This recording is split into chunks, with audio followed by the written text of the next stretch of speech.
And we're live. Thank you. Welcome back to Senate Education, Friday, April 8th, 4:02 p.m. Dr. Holliday, thank you so much for joining us. And I apologize for the delay. We are looking at H716, which is a miscellaneous education bill, but we're talking about adding things to it in particular, and that's why we have you with us. One of the things, as you know, brilliant, thank you.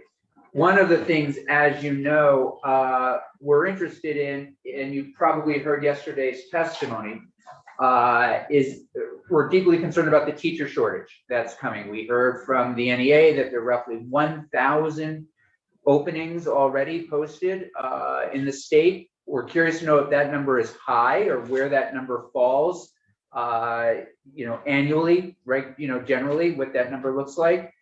And then we'd like to hear your thoughts on the approach that the NEA has put forward as it relates to addressing this.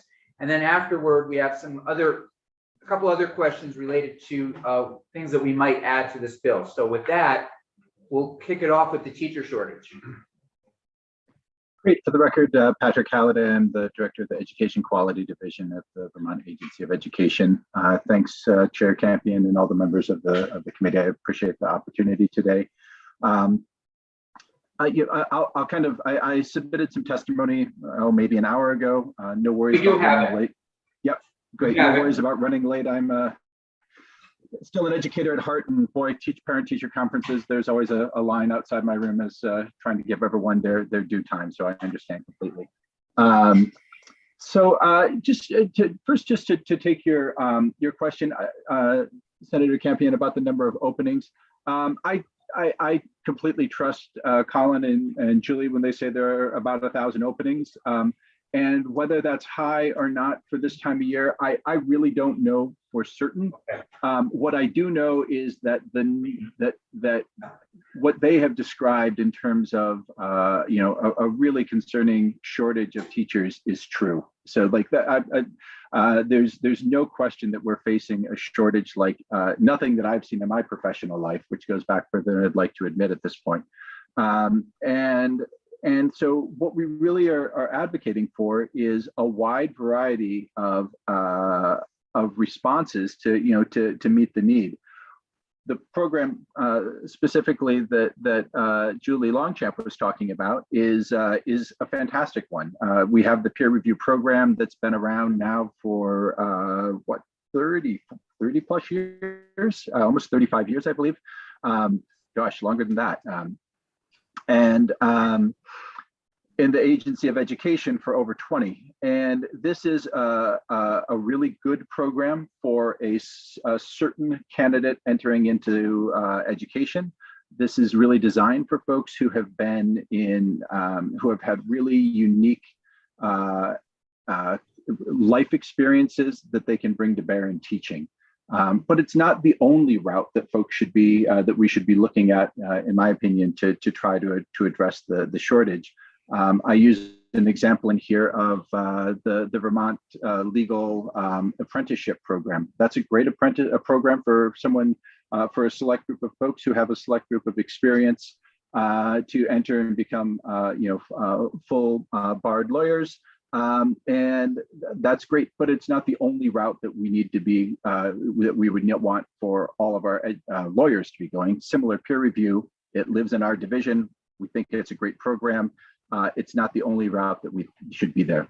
That said, I'd like to just talk about a couple of things that Julie mentioned. And one of the challenges that we run into with peer review is that there's a wide variety of people who seek that as an option. And we have, about 40% of folks who start peer review, only about 40%, I should say, actually get a recommendation, complete the program or complete the process and stay with it to earn a recommendation. A major reason is because there are not the supports in there. So a program like the one that Julie has outlined would really support teachers going through, or educators going through that process. But I also want to just say that is not going to, the number of educators that we're seeing through peer review, expanding Julie's proposal is probably not going to reach, because there just are not that many more people who we're seeing beyond the 150 in her original proposal that we're seeing coming through. In fact, right now, it's not as though we have folks knocking on the door asking us how to become a teacher. Instead, we're doing the opposite and trying to figure out how to keep people that we already have, because we're seeing more and more people leave.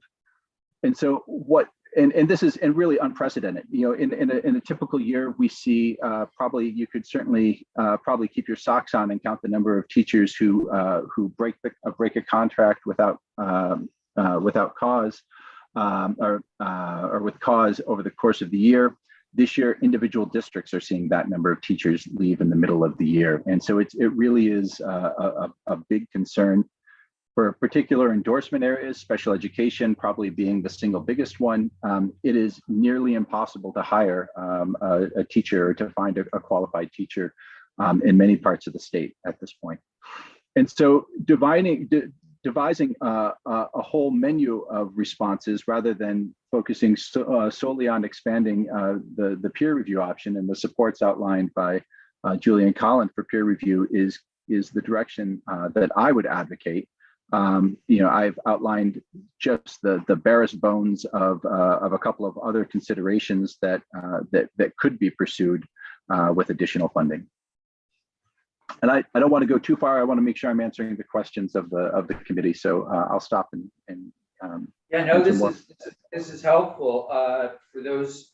I think everybody has in front of them as well. So what Dr. Holliday has here is the Grow Your Own plus the hiring of an external recruiter. This would be the agency that would go out and recruit, folks, education programs, et cetera. I would even recommend maybe recruiting. I mentioned a few times when New York City had a massive teacher shortage. I don't remember when it was. People said once it was advertised and out there that the city was looking for teachers, they just had an overwhelming number of people that were interested in getting these provisional licenses. And so that's where I think it's the people that haven't been in the classroom yet, people who want to go into the classroom, second career, third career, maybe retirees, those kinds of folks. And then you mentioned the teacher shortage bonus, support for traditional education preparation programs. We can certainly talk to our state colleges about that. And then, as we know, government operations has a bill related to the last item you have, item 5, eliminating the earning cap for retired educators, and something we've taken testimony on as well. So I certainly think we can incorporate some of these into the proposal that we've already had drafted and spoken to our friends in appropriations about, which is, again, the Grow Your Own. Yeah. I would think, correct me if I'm wrong, Dr. Holliday, that it's clear that you're all equally concerned about this situation. Are you actually looking for us to allocate money, which is fine, the answer is fine, for this extended external recruiter?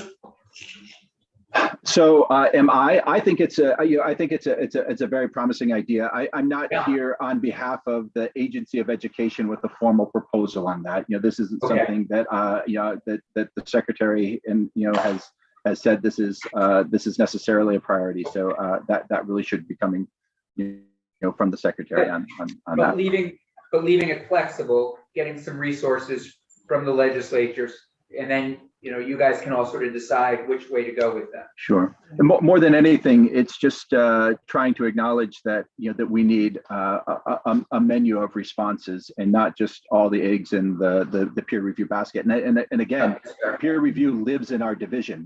I think highly of it. We have really talented people who are running the program, coordinating the program.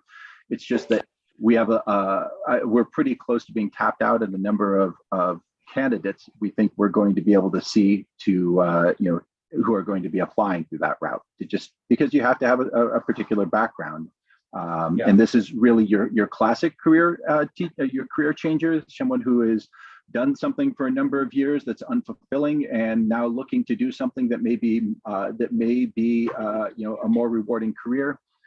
Peer review is a really nice option for that.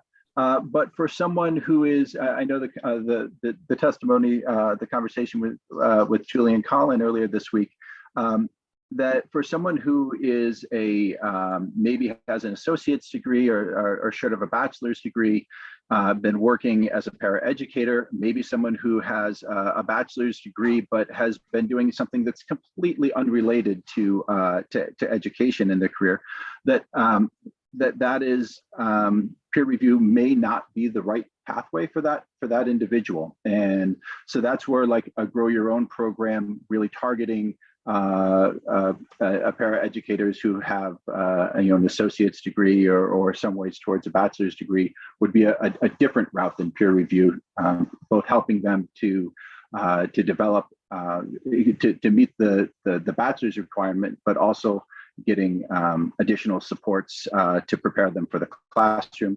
Similarly, I mentioned the 2-and-2 program, if you will, 2 years in a community college and 2 years in a traditional 4-year college is a really novel pathway that I know that CCV and UVM have been having some conversations, or at least did pre-pandemic. I don't know where the status of those is right now, as a way to draw first generation educators or first generation college students into teaching, because it tends to be the folks who go through traditional pathways tend to be, upper middle class, white, predominantly female.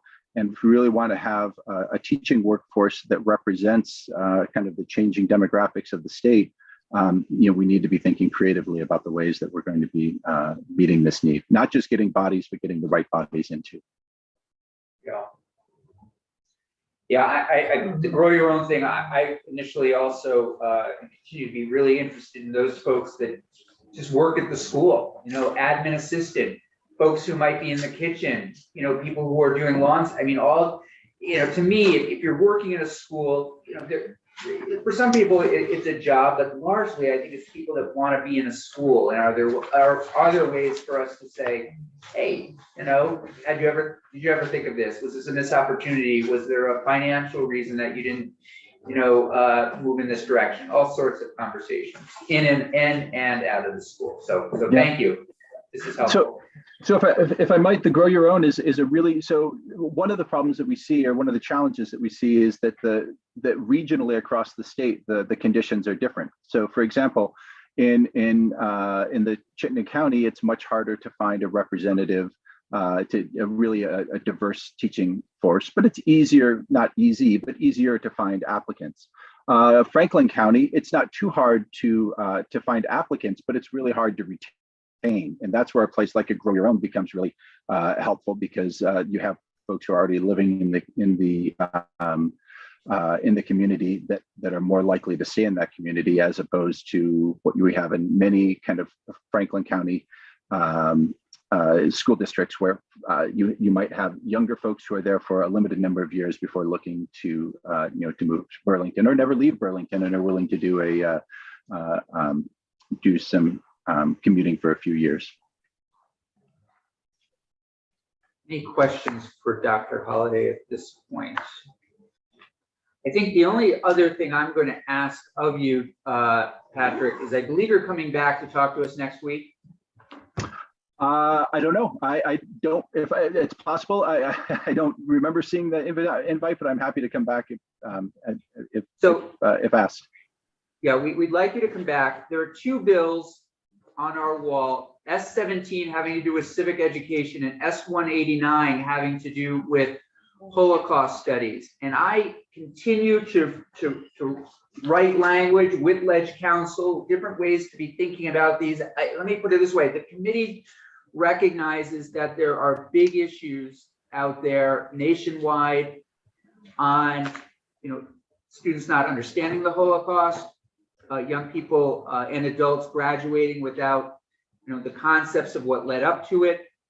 We know Americans across the border are struggling with civic education, how to teach January 6th, how to teach, there was a recent article, I think, in Vermont Digger, just skimmed it, how do you teach, what's happening in Ukraine? And so what is it that the agency is doing on these issues? But what I'm looking for is for you to really come back and give us a report in a year on whether or not the agency is, how the agency is being innovative, how it's thinking about these kinds of things, what kind of supports are there for our teachers. This is all sort of things to think about over the weekend as we sort of also work with our ledge council to draft some language, so we don't lose these two very important issues that we've been thinking about this year. Sure, I'm happy to come back. Okay. Jessica Carolus, one of my colleagues, is also and would also be a very good person to be able to speak to those too. Great, we have met her. She's terrific. But let's think about that together and see if when you're back next week, if we can get some language that we can attach to this miscellaneous education bill on it, it would be great. Thank you. Absolutely, and happy to answer any further questions at any time. Okay, thank you, Patrick. Have a wonderful weekend. You too. The only final thing is we do have a revised ACLU memo. If you haven't had a chance to look at it, that also went to the House, which is encouraging a push for parts of the original part of 219 to move forward this year. The anti-discrimination language. I'm hoping that the House, I know they had to leave early today, but hopefully on Tuesday, they could start to take a look at some of these issues. But maybe send us back a bill. Again, if you could zoom in on me, I'll send a message. Okay, Daphne, I think we're good.